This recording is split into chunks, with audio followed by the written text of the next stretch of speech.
Tous les jours sur Boursorama, on se désintoxe.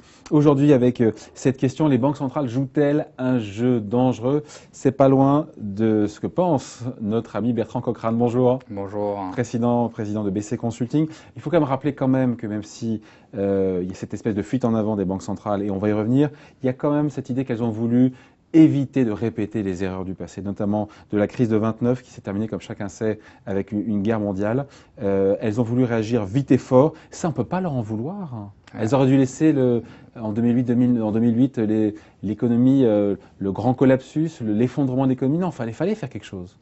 Fallait agir, mais peut-être de façon graduelle et pas de façon aussi violente et aussi longue dans le temps. Je vous suis moins sur violent. Je pense qu'il fallait quelque chose de violent parce que la crise était violente, Oui. mais c'était l'idée de pas pendant aussi longtemps d'avoir des taux d'intérêt à zéro pendant 7 ans, 8 Oui. ans. Mais faut savoir qu'à partir des années 30, 32, sous Roosevelt, mais ça avait été initié par Hoover, les banques centrales, contrairement à ce qu'on pense, aux États-Unis, sont mis à jouer un plein jeu et à desserrer leur politique de Entre taux. 29 et 33, il s'est passé 4 ans. Oui. C'est ça le problème. Oui. Donc pour vous, il y a une fuite en avant des banques centrales, même si la Fed est en train de tout doucement, on voit Janet Yellen de resserrer tout doucement 0,25%, 25 points de base de hausse de taux, c'est pas grand-chose. Il y aura pas l'effet macroéconomique sera vraiment lilliputien, mais voilà, il y a quand même cette espèce de fuite en avant. On va conserver des politiques monétaires expansionnistes qui sont là pour soutenir l'activité encore pendant longtemps, parce qu'il n'y a pas le choix. Elles ne soutiennent pas l'activité jusqu'à preuve du contraire. Si on regarde les 10 années de croissance, et d'ailleurs c'est ce que dit Janet Yellen, elle est super prudente dans ce qu'elle raconte. Il y a 2% de croissance aux Il y a États-Unis 2% de croissance aux par an depuis États-Unis 5 par ans. an, voilà, sur 5 ans. Depuis 5 ans, voilà, par an. Et Ah en ouais, plus, quand même. à l'intérieur de ça, vous mettez dans le calcul de la croissance, les brevets, etc., tout ce qu'ils ont pu mettre pour calculer la croissance. Donc autant d'argent pour ce résultat-là, c'est ça qui pose problème? Tout ça pour ça. Tout ça pour Tout ça. ça pour ça. Tout ça pour ça. Et ce qui a créé effectivement la guerre suite à la crise de 29, c'est bien effectivement le fait d'avoir une politique monétaire complètement jouer avec la monnaie, quoi, grosso modo, jouer avec les taux d'intérêt, jouer avec la fiscalité et jouer avec les matières premières. C'est exactement ce qu'on est en train de faire. Le Japon, ça a été exactement pareil, mis à part qu'ils n'ont pas fait la guerre quoi, en 90. Mais ils étaient tout seuls dans leur coin à faire leur quantitative easing, etc. Résultat, ils ont fait faillite. Pas faillite, l'État japonais n'a pas fait faillite. Bon, il est en quasi faillite, quoi. Donc, il y a 200%, 200% de dette sur dette, PIB, mais tant que les taux d'intérêt sont PIB. maintenus à zéro, on peut avoir une dette à l'infini. Oui, 0 fois on peut l'infini, avoir. ça fait 0. Oui, mais si tout le monde est dans ce cas-là, quoi, à l'époque, il était tout seul, le Japon. C'est vrai. Quand les Abenomics étaient censés relancer l'économie japonaise et la rendre compétitive par rapport à l'économie allemande, ça a duré 3 mois. On attend toujours. La BCE persévère donc dans une politique monétaire qui a échoué selon vous. C'est là aussi que c'est un jeu dangereux. Parce qu'on peut quand même dire que le quantitative easing a quand même relativement fonctionné aux États-Unis. Il y a quand même encore une fois 2% de croissance, un peu plus par an depuis 5 ans, même s'il y a les brevets et tout, c'est pas dire qu'il n'y a pas de croissance aux États-Unis. Le taux de chômage est de 5%, même si quand on le retravaille, qu'on remet dedans ceux qui ont du temps partiel subi, ceux qui sont découragés, on est effectivement plus haut que 5%. Mais si on regarde un autre indicateur, c'est le taux d'activité et le taux d'employabilité aux États-Unis, il est en forte baisse. Donc, le taux de participation, c'est ça? Oui, le taux de participation. Vous expliquez le nombre de personnes qui sont en âge de travailler, qui cherchent un travail. Et qui cherchent un travail et qui n'en trouvent pas. Quoi. Donc, voilà. Ça n'a jamais été aussi haut depuis que la mesure existe. Quoi. Et ça, c'est inquiétant. Ça veut dire que l'économie n'a pas redémarré. Mais le vrai souci par rapport à la Fed et aux différentes politiques monétaires de quantitative easing, c'est pas le fait qu'elles n'aient pas d'impact, parce qu'elles en ont, mais c'est qu'elles en ont si peu, cette idée, par rapport à ces dizaines, centaines, milliers de milliards d'euros et de dollars qui sont déversés dans les circuits financiers et qui arrivent au final si peu dans l'économie. Non, ça arrive très peu dans l'économie. C'est pour ça qu'on parlait à l'époque de Bernanke, d'hélicoptère Ben.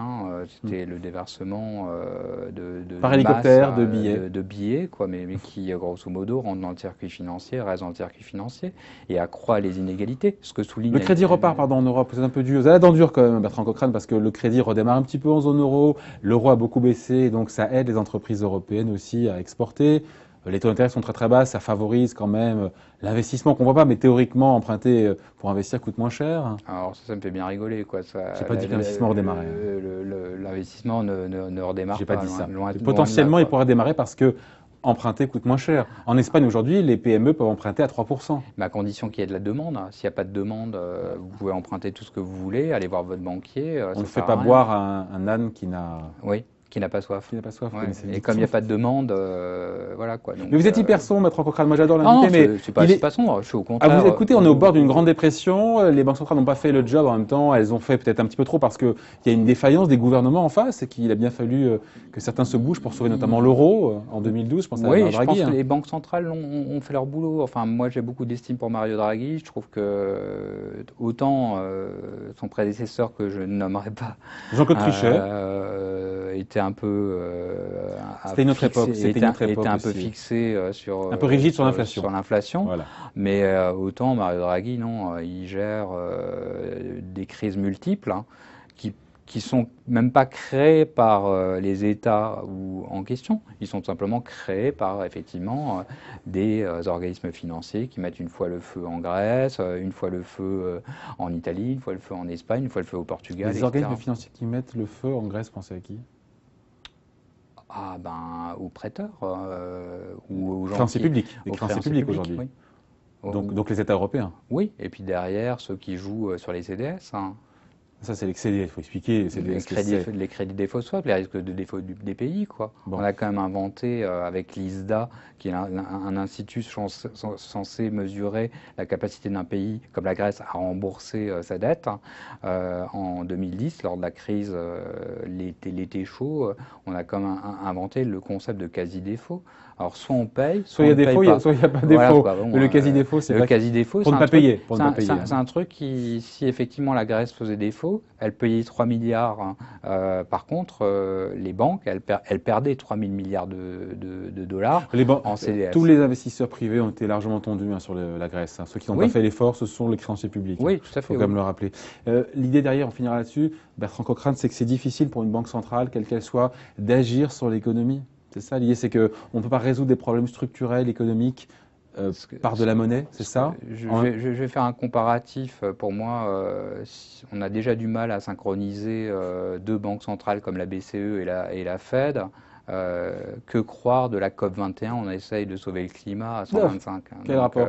Ah oui, dans l'idée qu'à plusieurs, c'est compliqué. À plusieurs, c'est compliqué. Déjà, à deux, on n'arrive pas à se mettre d'accord. À trois, en plus, si on rajoute la banque. Non, mais même chacune dans son couloir. Je pense à la BCE dans son couloir qui cherche à relancer l'inflation, à dynamiser la croissance. Mais on n'a pas de politique commune, on n'a pas de politique. Nous sommes au milieu du gué en zone euro, en matière de gouvernance économique, comme on dit. Oui, je pense qu'on est plutôt au début du gué, quoi. Et pour l'instant, celui qui gère... Vous êtes sombre, je veux dire. Qui gère... Non, c'est Mario Draghi. Mais en même temps, c'est le seul organe fédéral qu'on a aussi en Europe. C'est un organe fédéral, et puis je trouve que politiquement, il prend des risques, il s'expose, on le critique, etc. Mais si on n'en est pas dans un état pire que celui qu'on connaît, c'est bien parce que bon, il fait le job. Dernière question, c'est de la poudre aux yeux pour vous, toutes ces politiques monétaires, expansionnistes, même si la BCE avec la Fed est en train de resserrer tout doucement. C'est une histoire qui a mal se terminer, tout cet argent, on est en terre inconnue, je le répète souvent, mais tout ce qui a été fait en matière de politique monétaire, c'est du jamais vu, on n'a jamais eu des taux d'intérêt aussi bas pendant aussi longtemps, on n'a jamais injecté autant de... En tout, ça sera, je sais pas, 1000, 2000 milliards pour chaque banque centrale dans ces circuits financiers. C'est une histoire qui, un jour ou l'autre, va mal se terminer parce que... Les histoires d'injection de masse de liquidité se terminent toujours mal, surtout quand elles sont faites... Ça ressemblerait à quoi, se finir mal? Hyperinflation? Une hyperinflation, quoi. Donc, on n'est pas encore là, on est à zéro d'inflation. Vous voyez trop loin. Il voit trop loin, Bertrand Cochrane. Le malheur arrive plus vite qu'on ne le pense. Hein, donc, et puis en même temps, ce qu'a fait Janet Yellen, c'est simplement de relever d'un quart de point son taux de base. C'est pas bien méchant. C'est pas bien méchant, quoi. Bon, le plus dur reste à venir pour la Banque centrale américaine, qui persiste, selon Bertrand Cochrane, dans leur jeu dangereux. Un papier d'ailleurs à retrouver sur Internet, vous avez écrit pour Le Point. Pour Le Point, oui. Voilà. Bertrand Cochrane, président de BC Consulting. Merci à vous, passez de bonnes fêtes de fin d'année. On se voit en 2016. Volontiers. Bye.